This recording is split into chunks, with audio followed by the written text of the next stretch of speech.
જય માતાજી મિત્રો, શ્રી કિચનમાં આપનું હાર્દિક સ્વાગત છે। આજે આપણે બનાવવાના છીએ ખમણેલા ગાજરનો સંભારો। તો આ એક ગાજર લઈ લીધું છે ધોઈને, પછી એક મરચું લીધું છે।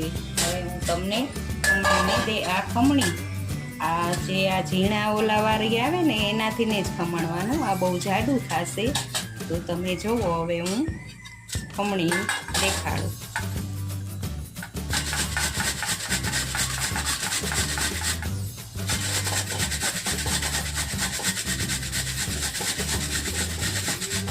હવે તમે જુઓ, આ ગાજર આપણે ખમણીને લઈ લીધું છે। દેશી ગાજર હશે ને તો વધારે સારું લાગશે। મારી પાસે અત્યારે આ હતું એટલે મેં આ બનાવ્યું છે। જો પછી આપણે આ એક મરચું લીધું છે, એના ઝીણા ઝીણા કટકા કરવાના।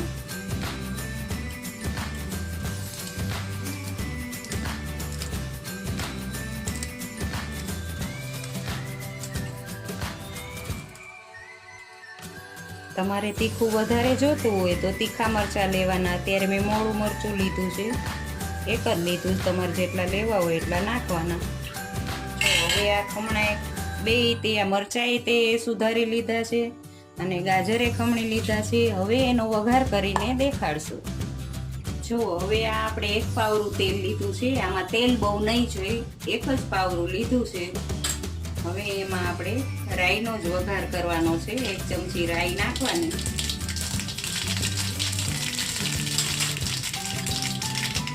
અડધી ચમચી હિંગ નાખવાની,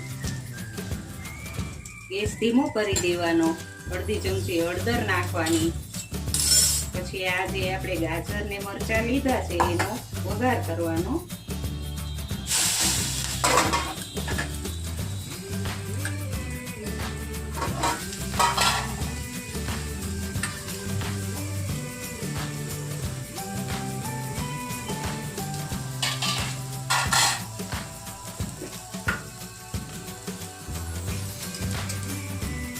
હવે એમાં સ્વાદ પ્રમાણે મીઠું નાખવાનું, મીઠું ધ્યાન રાખીને નાખવાનું, નહીં તો ખારું થઈ જશે।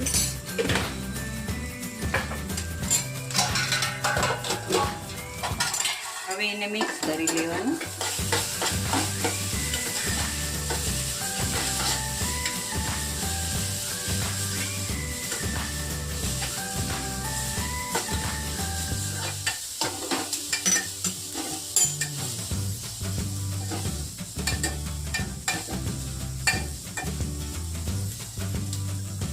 હવે એને 2 મિનિટ ચડવા દેવાનું। ચપટી ખાંડ નાખવાની, ગાજર તો મીઠા હોય, તમે ન નાખો તો હાલે, એક ચપટી ખાંડ નાખવાની। ખાંડથી ટેસ્ટ વધારે સારો આવશે। જો તમારે ટમેટું નાખવું હોય તો અડધું ટમેટું ઝીણું સુધારીને નાખવાનું।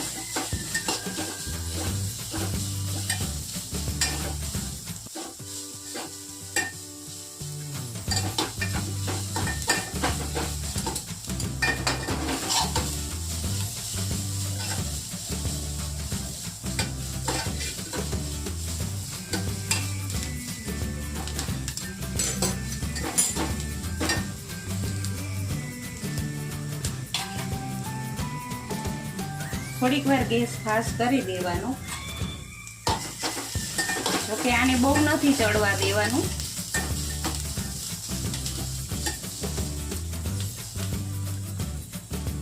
તો હવે આ ચડી ગયો છે એટલે ગેસ બંધ કરી દેવાનું।